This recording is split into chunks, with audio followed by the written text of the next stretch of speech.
Welcome to the Manders Mindset podcast. Here you'll find both monologue and interviews of entrepreneurs, coaches, healers, and a variety of other people, where your host Amanda Russo will discuss her own mindset and perspective and her guest mindset and perspective on the world around us. Manders and her guests will help explain to you how shifting your mindset will shift your life.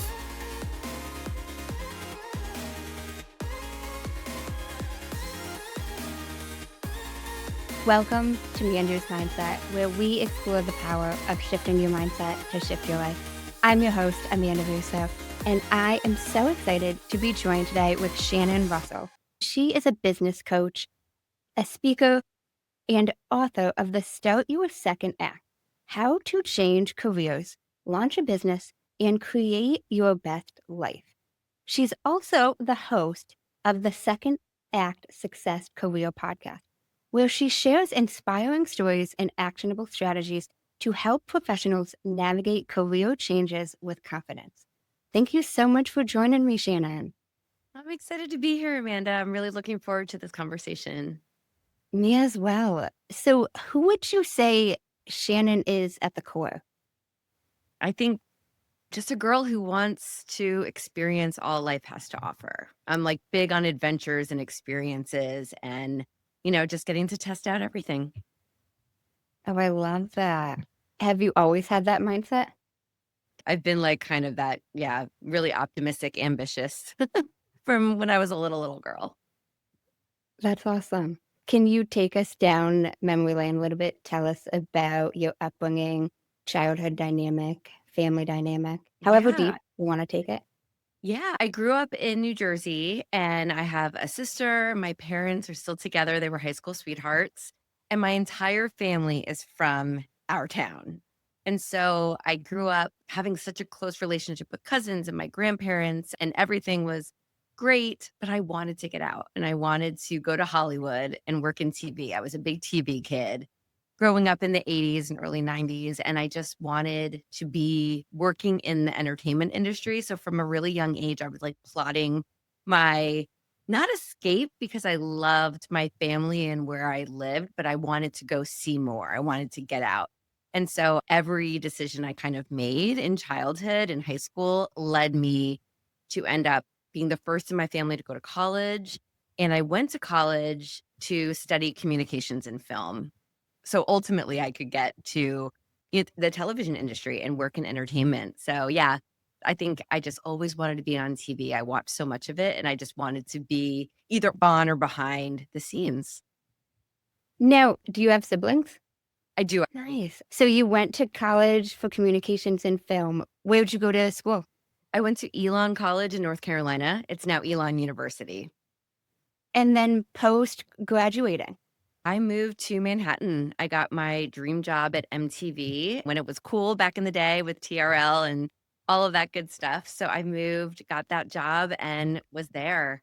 I worked there for several years, and then I moved to Los Angeles after that and continued to work in TV. And then I came back to New York 10 years later. So I worked in TV for about 16 years on both coasts.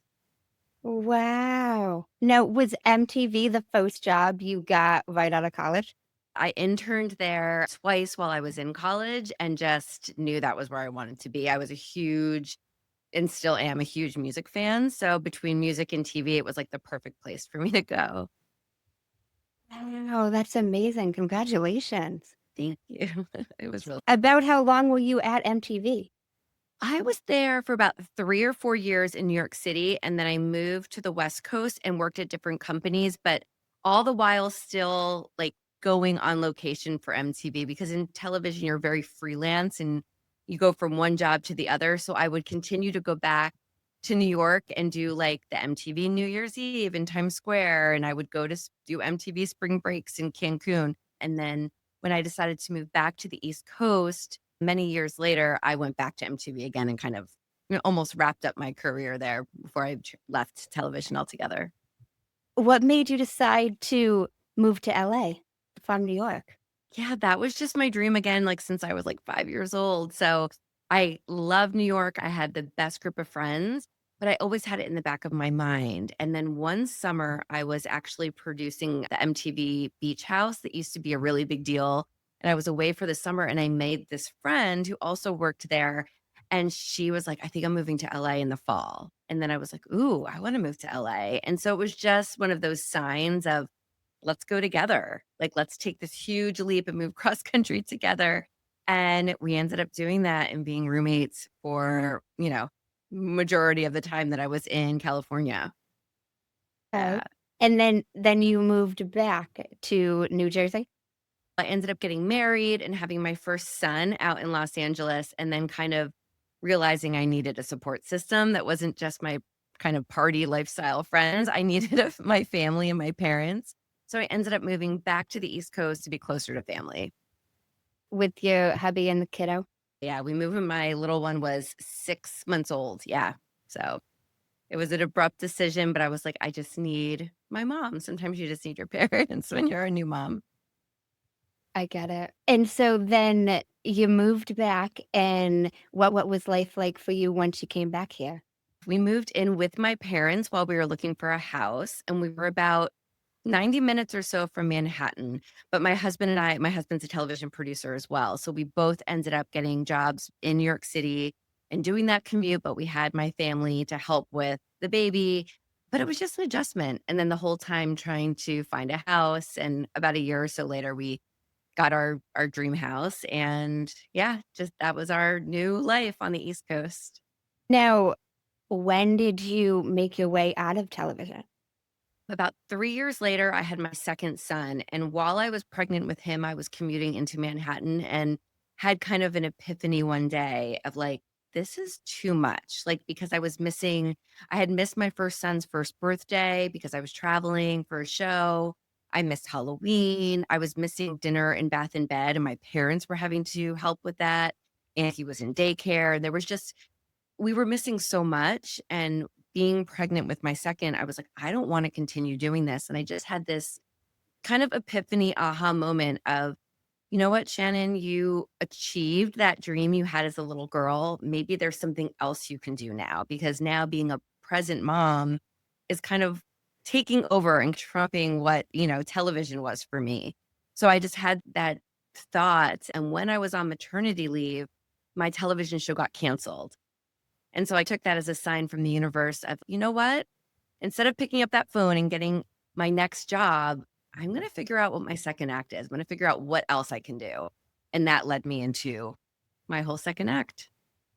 Wow, I kind of believe that with the universe speaking to you as well. Maybe I'm woo-woo in that, but Then maybe I am too, but it's just having your eyes and ears open for what you never would have expected, right? And it just hits you and you say, okay, this feels like it could work.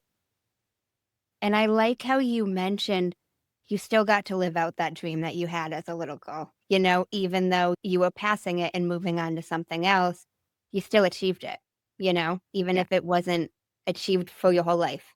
Yeah, it took some time, and I had to do a lot of soul searching, and I started thinking about it like, instead of putting that pressure on myself to have to find something else to do and kind of grieve what I was leaving, I chose to kind of celebrate it and say, okay, I'm going to check that box and I'm going to see what else I can do because I'm still young and I've got so much more I can do. So let me take those skills and figure out how I can transfer them into something else and have a new adventure.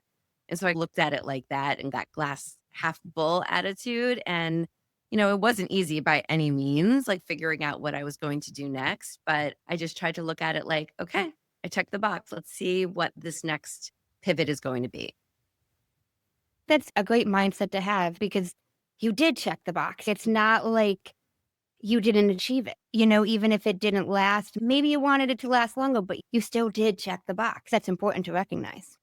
Yeah, I think so too. And I started thinking after that, and you might have had experiences like this too, where you think, you know what? I didn't necessarily want my boss's job.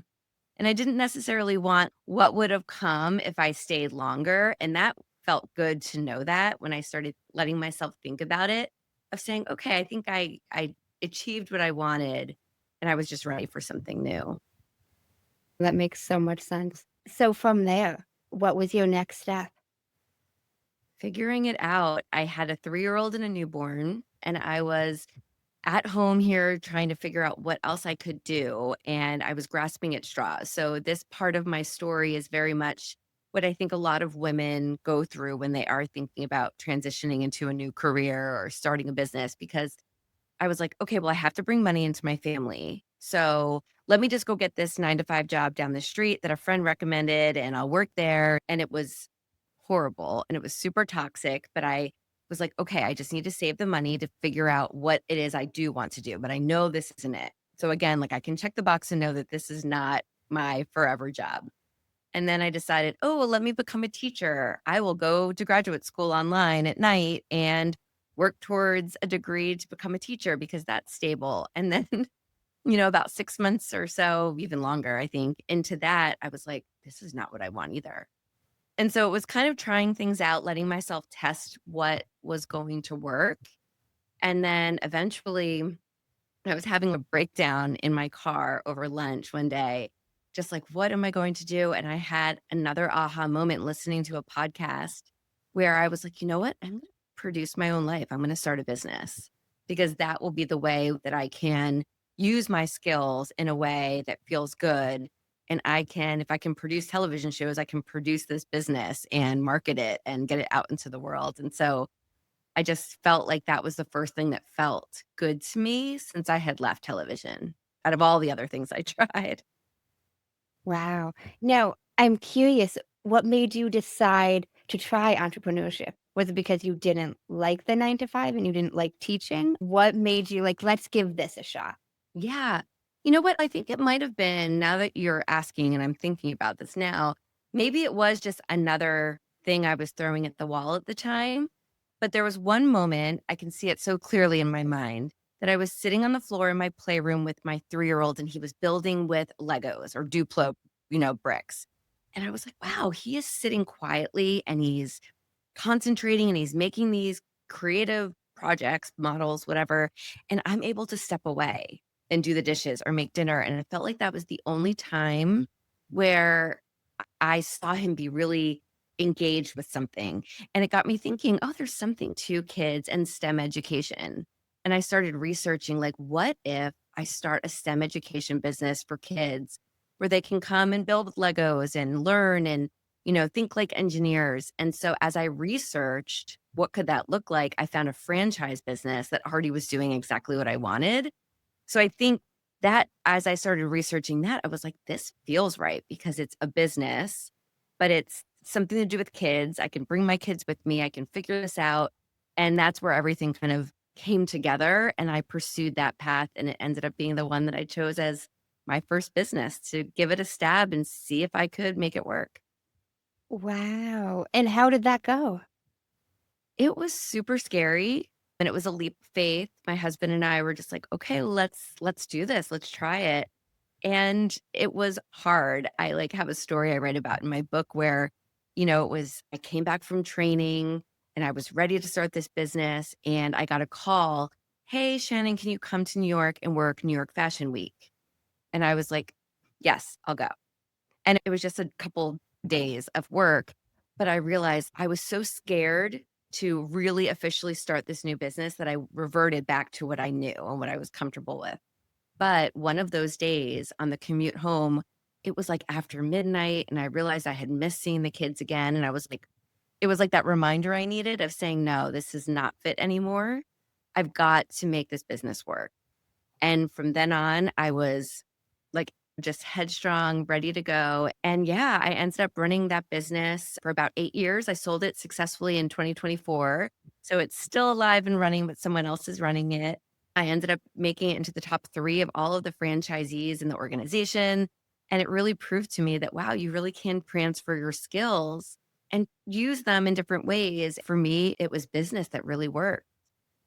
I think that's interesting, though, that you had that New York Fashion Week opportunity. I think sometimes as we are stepping into this next level, the past sometimes tries to creep back in, even if it's not a bad thing, like even if it was a good thing from the past. It was another test from the universe, I think, another sign, right? It really was. It was me saying, okay, well, this is not going to work much longer because now I didn't miss one child going to bed, I missed two. And yeah, so it just kind of was another sign of like, let's make this work. Just push that fear down and just go for it. What's the worst that can happen? And I remember I came back and I talked to the CEO of the franchise that made the big company, the parent company, and she said, just send the email. And I did it. And then the rest went on from there. And, it wasn't easy. It was a challenge every day, but it was my mistake to make, I guess, right? Like it was in my hands. And that was very cool, I think, for the first time to be like solely my own boss. Now, who'd you send the email to telling them about the business?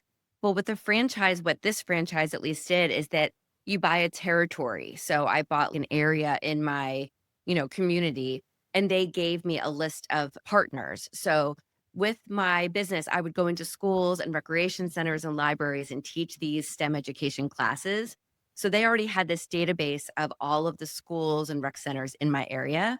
So it was like already listed. It was easy. All I had to do was introduce myself.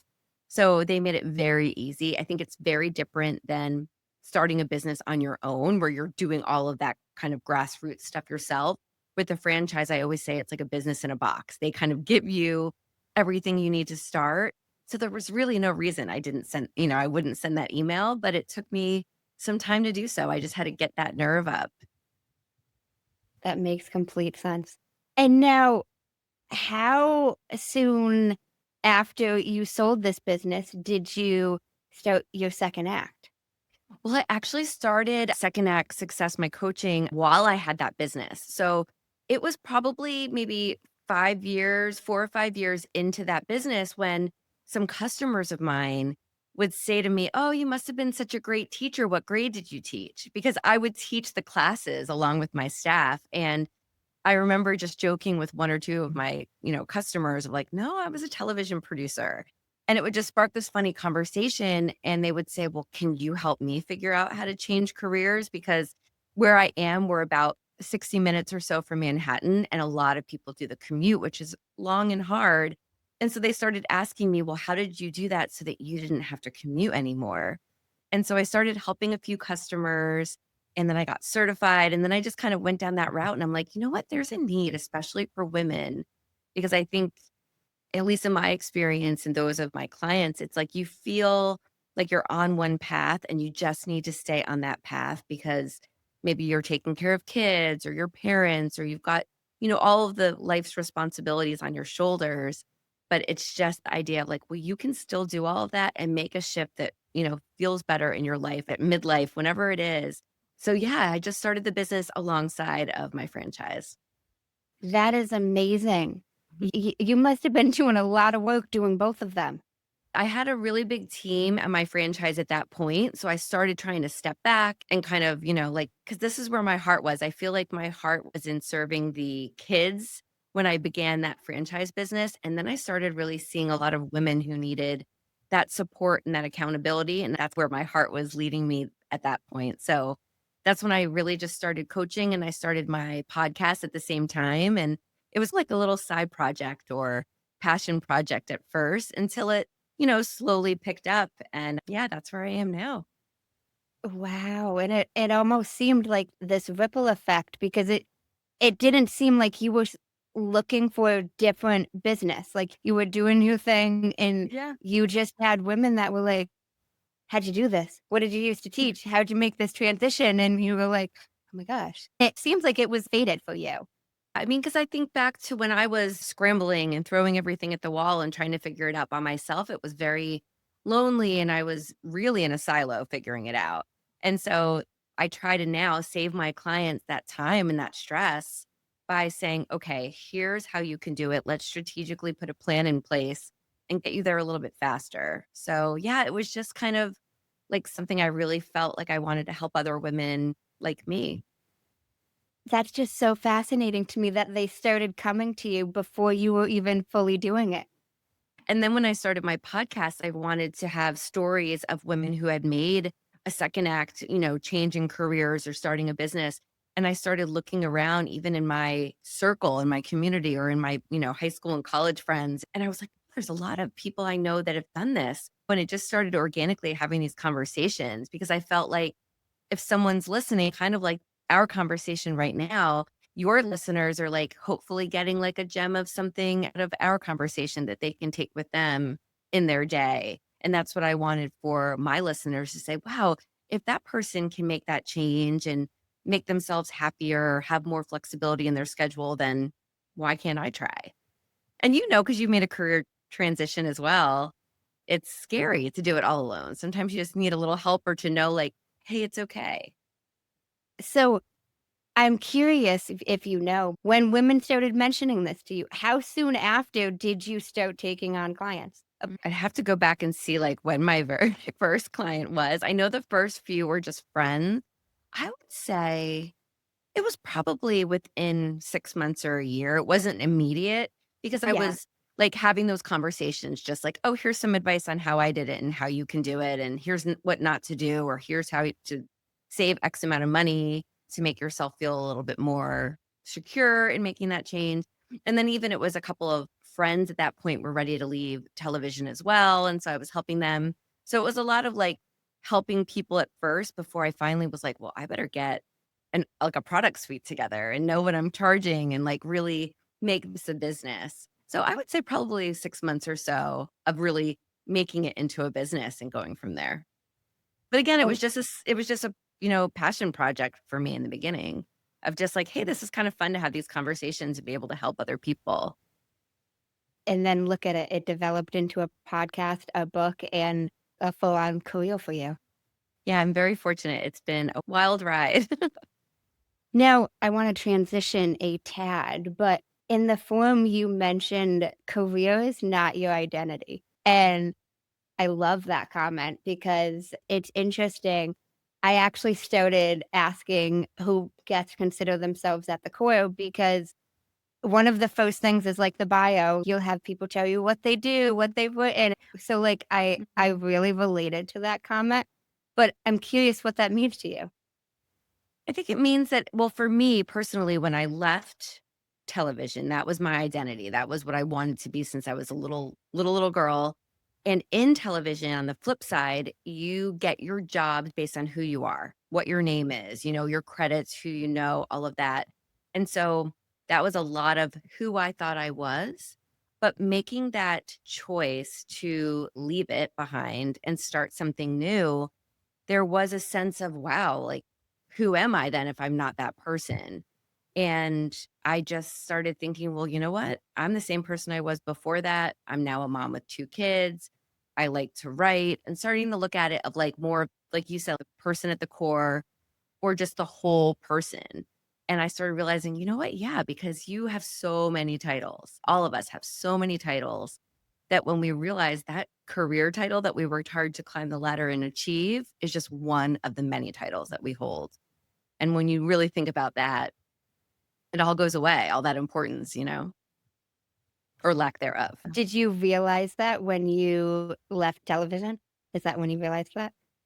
And I think I realized it more so than I have some clients that it's really hard for them and it's hard. It's a hard transition because they feel like, especially if you're in, say, your 30s or 40s and or 50s even, and you're changing careers, like people know you as that.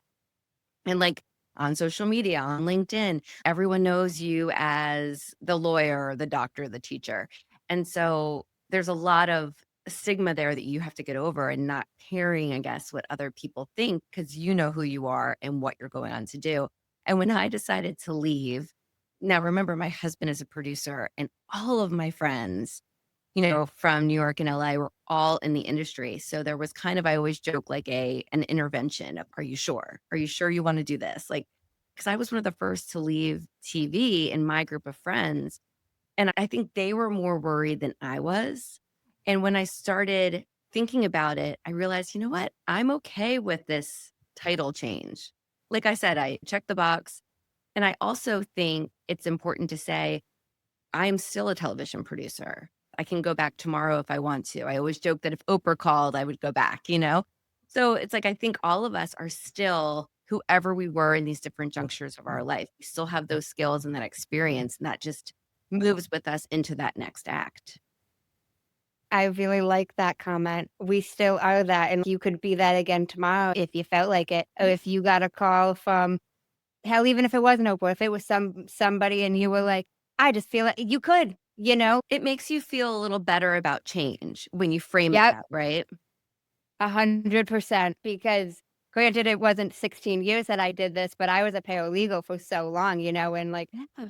I called myself paralegal Russo even when I wasn't in the office. So even when I was ready to leave, it did take I'm not a paralegal anymore. When it was a little bit of a difficulty, even mentally, even though I didn't want that. I wanted the change, but the identity change. But I like that comment, I could wake up tomorrow and be one again if I felt like it. Yeah, you still know how to do it, so it's still part of you. That's so true. If you left whatever it is, any transition you've made, it is still a part of you. It didn't leave you just because No. part of it did. And Amanda too, I always think of it as not having regrets. That's a big thing for me is living life with no regrets. And I think even if you try whatever it is you're thinking about venturing into and you try it and it doesn't work out or you change your mind or it's not what you thought, you can go back, but you'll never regret not trying. And I had this client a couple of years ago who left her teaching job and she started a business. And I was working with her on her business, but I could tell that there was something holding her back because every time we would meet, she wouldn't have done what she was going to be doing. And I was just in the back of my head, I was like, this is really interesting. What's going on? And a few months later, I think we had stopped working together at this point. Our contract was up. And a few months after that, she called me and she said, I'm going back to teaching. And it all made sense. Like she wasn't 1,000% ready for the business and she went back to teaching. And I just said, that is the best decision you could make. Congratulations. Because for her and her family, that's what she needed to do. And she'll never regret not trying that business. Or she still built that business. And even if she's not actively running it, she can go back to pick it up and make it active again anytime. So I think that's just a good example to say, like, hey, it's okay to try something and you can go back and, you will never wonder why or if or how it would have been.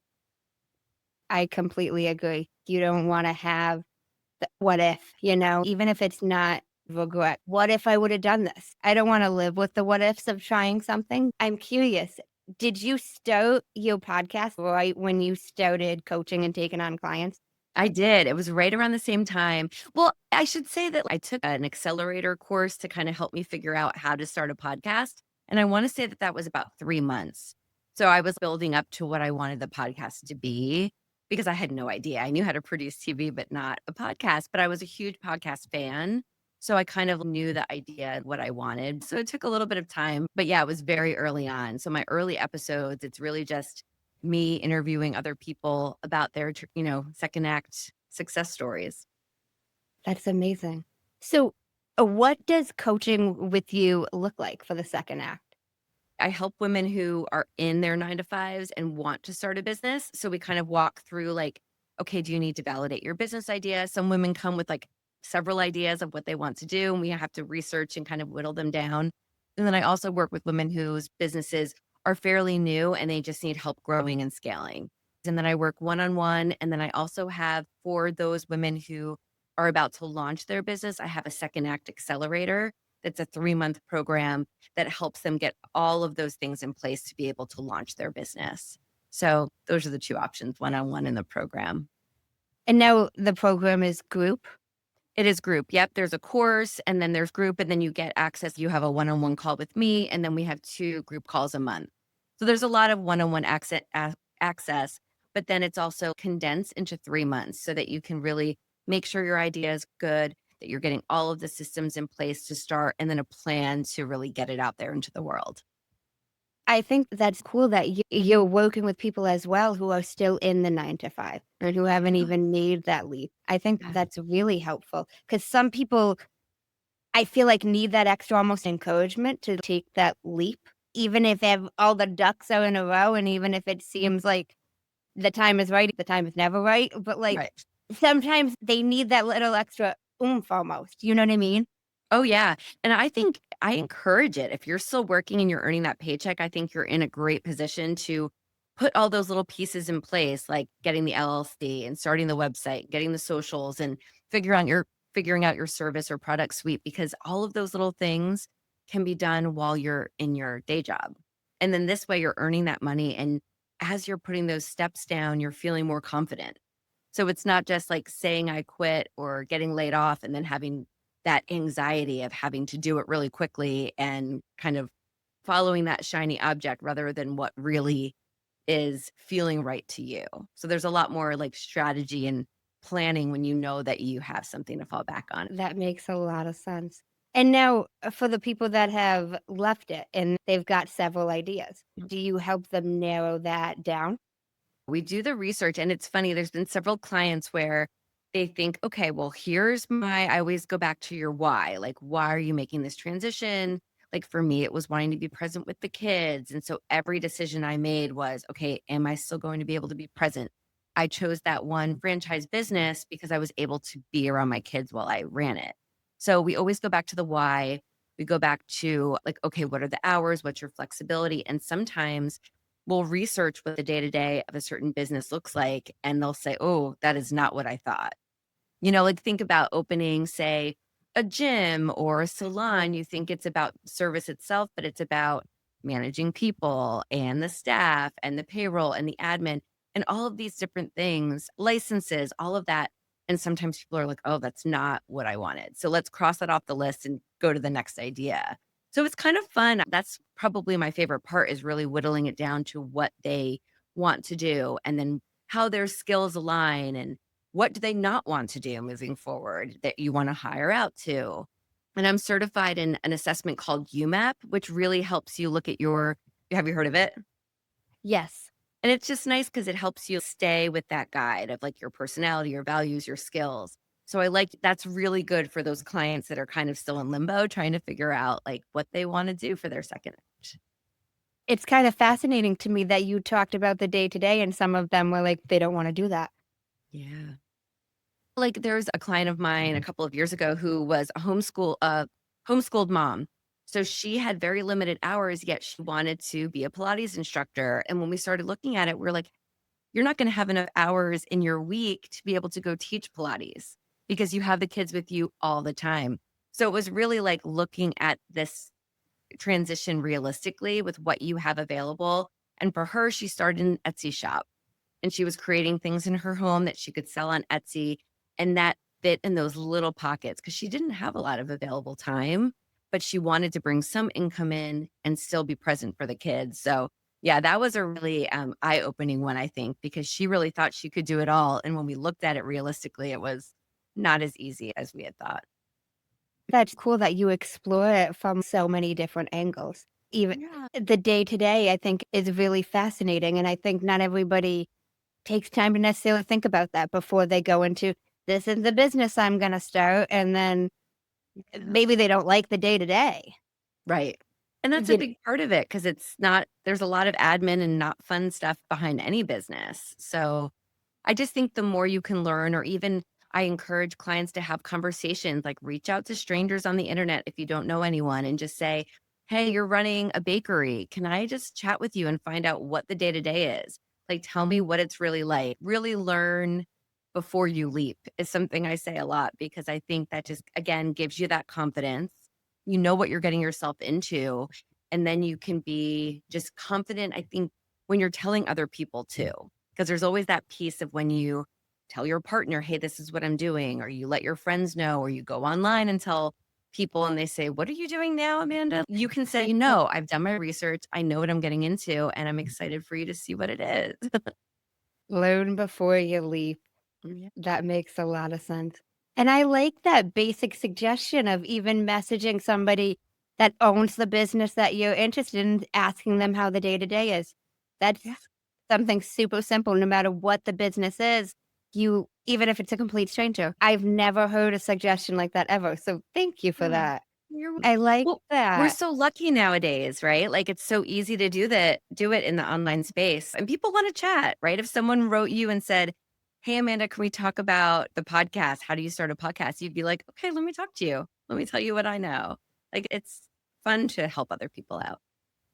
I agree. Asking somebody who does it currently, what's the day to day like? Makes so much sense. Now, I'd love to transition over. I know you wrote a book, which is so exciting. Now, I'm curious, and I ask all the authors that I speak to on the podcast this. Did you always think you were going to write a book? I think I always wanted to in the back of my head, but never really thought I would do it. But when I started taking a little online course, like a workshop on how to write, just because I've written for TV, I write my blogs and that kind of stuff, I've always enjoyed it. And I wanted to take a fiction class. So I took an online how to write fiction class and I was getting really into it. And then I said, well, that's not going to help me with my business. Let me write about what I teach and what I know and my experience changing careers and launching businesses. And so I made my book, Start Your Second Act, all about how you can start a second act, whether it's changing careers or starting a business. And it just came together and yeah, it was a dream come true to actually get it out into the world this year. That's amazing. Yeah. So you always wanted to, but you didn't think you actually would. Yeah, I didn't think, I just felt like, how am I going to have the time to do it? But it ended up being just, that discipline of like, okay, like I took another online course where it was like, okay, we're writing for 90 minutes once a week. And we met in a group and we wrote. And it was that accountability that helped me get it out there because I think otherwise I'd be like, I'm running two businesses and I have two kids. Like, I'm not going to be able to do it.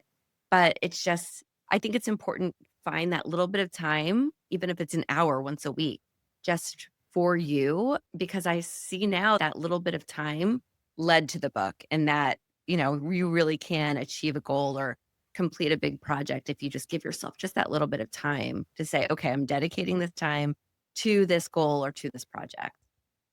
Now, you said you joined a course for that. Mm-hmm. Kind of similar to when you were launching the podcast. But yeah, I guess maybe that's how I learn best is just having that. I think that's why I like being a coach. And even as a coach, I have a coach myself because I like that accountability partner.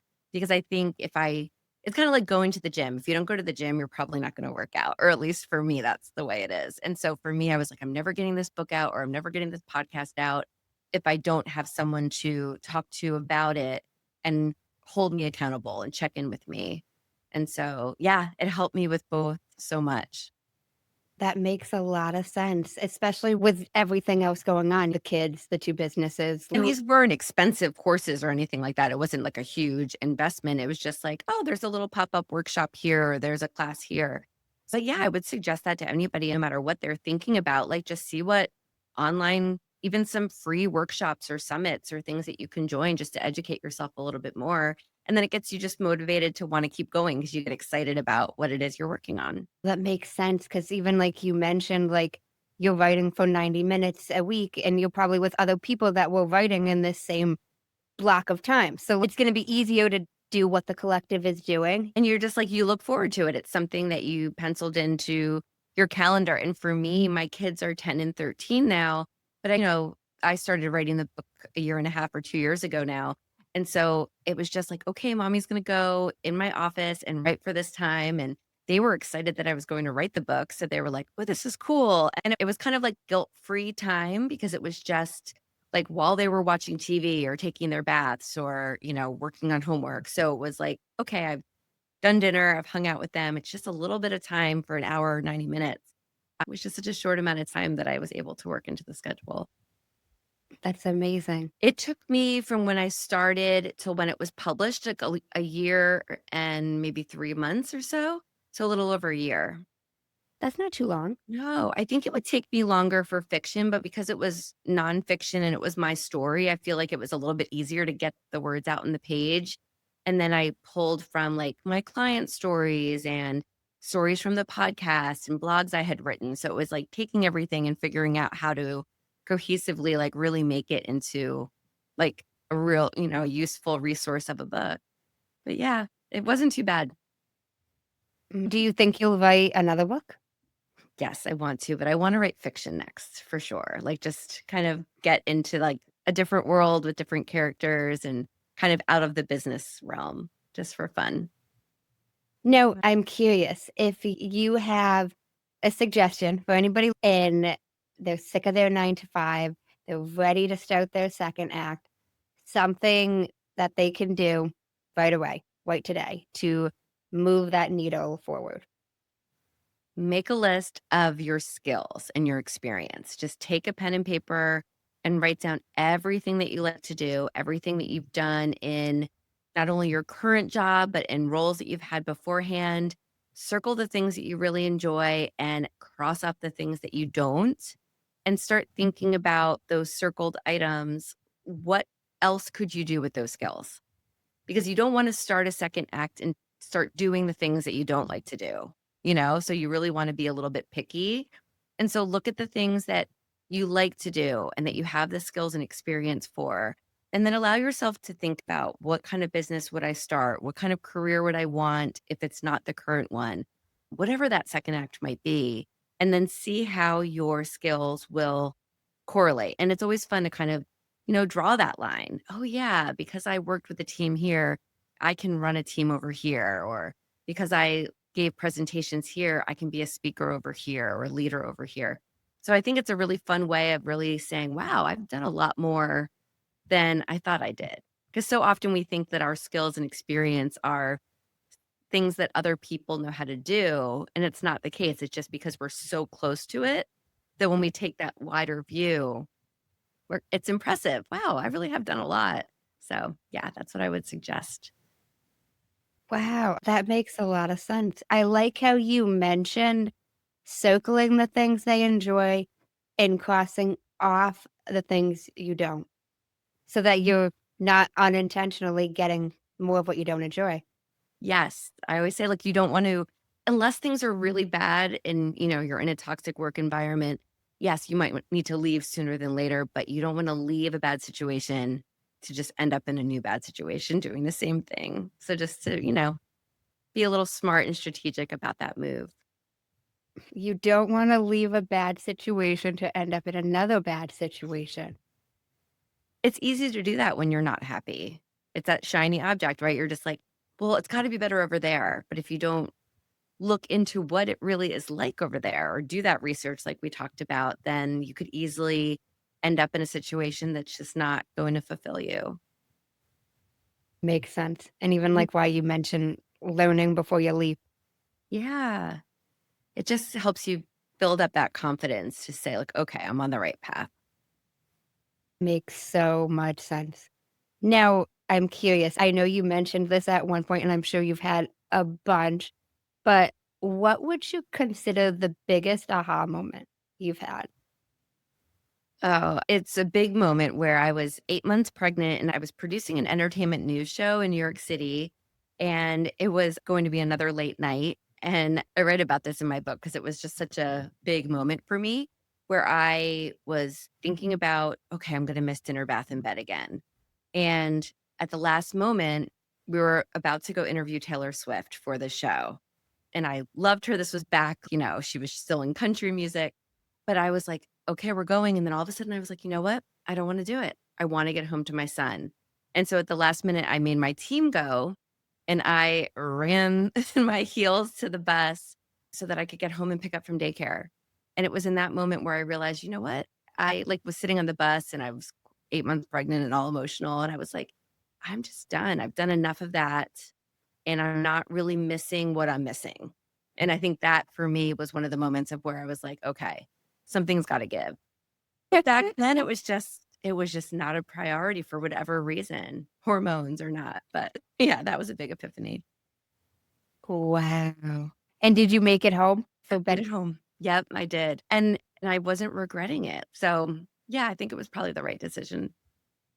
I bet that was a big epiphany for you. Yeah. And there were lots of other mini moments like that too. Like I was lucky enough to be the boss on that show, but I had to leave early many days that I wanted to make sure I got home because I had to take the subway to the bus to the car to daycare. It was just such a process for where I live and that commute that I was leaving early a lot and missing things. And I was just like, this is not, if I wasn't the boss, I wouldn't be able to do this. And I just kept thinking about like, oh, now 2 kids and the next show is probably not going to be as easy. So let's start thinking, have the wheels turning of what else can I do? So that got the ball Mm, rolling for sure. that makes a lot of sense. And they'll always remember that you were with them, you know? I truly believe that. My mom was not a TV producer, but I still remember what she missed. And, it I get why she had to do what she had to do, and it is what it is, but they'll remember. Like, I'm gonna be 30 years old, and I still like, I still remember, so yeah. they'll remember that you were there. It makes a difference. I think so. And now they don't remember that part as much of like what I was that I did, but because they just know me as being home with them and having these businesses and being able to be there. But I'm like, no, there was a whole life before you guys. Do they think it's cool that you used to work for I don't think MTV's cool anymore. So I don't. because I saw that in your thing, and I was like, "This is, like, the coolest thing ever." She was on MTV. I still think I'm young. No, I know. And so I don't know if they get that, but every once in a while I'll be like, we'll watch something and I'll be like, oh, I met that person or I interviewed that person or something. And they think that's cool. But, as cool as a mom can be, I guess. Who would you say was, like, the most famous person you met that you thought was, like, the coolest that you met? I got to meet Beyonce when she was in Destiny's Child. And like, that's pretty cool. Britney Spears, like big people like that. I was at MTV at that time. I was a big fan of Beverly Hills 90210, and I got to work with several of those actors. For me, as like being such a big fan of that show back in the day, like that was cool. So yeah, I mean, I wish I could say Madonna or somebody huge like that, but no, it's like just the people that you meet that are like really nice people and go around and shake hands of the crew and the camera guys, and you say, wow, that's pretty awesome because not everybody does that. That's so true. Well, Yeah. thank you so much, Shannon. I really, really enjoyed this. Me too, Amanda. Thank you for having me. I need to have you on my show next. Yeah, absolutely. Have you heard of a man named Jay Shetty? Yes. Yes. On his podcast, On Purpose, he ends it with 2 segments, and Yeah. both Okay. of them, because I incorporate them into my show. The first segment is the many sides to us, and there's 5 questions, and they need to be answered in 1 word each. What is 1 word someone who was meeting you for the first time would use to describe you as? Friendly.